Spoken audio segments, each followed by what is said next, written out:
Don't wanna want you. Why do I want you back? Don't wanna want you. Why do I want you? Ελάτε μαζί μου για μια βόλτα στο Δυράχιο. Αρχαία ελληνικά Επίδαμνος και Δυράχιον. Είναι η δεύτερη μεγαλύτερη πόλη και το κυριότερο και μεγαλύτερο λιμάνι της Αλβανίας.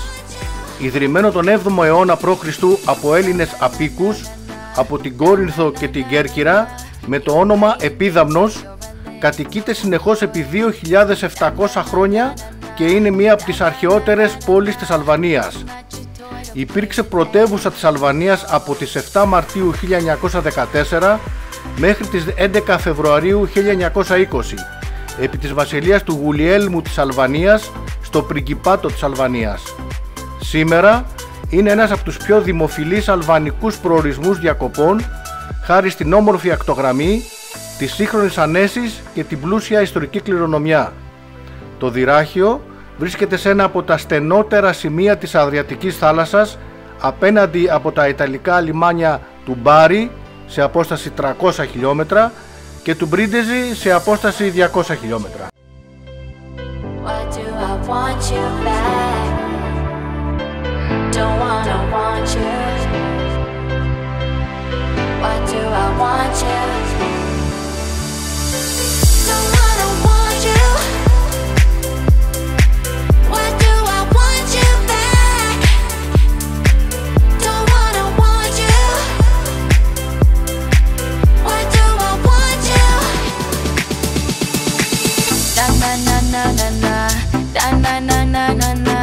You're playing games like you're a little boy.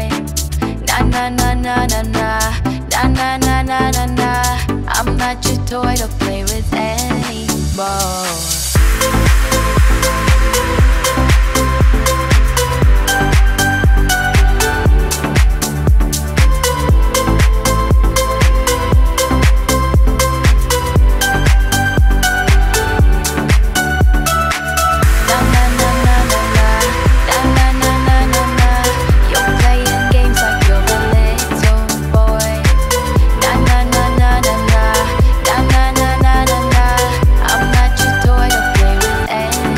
Ball.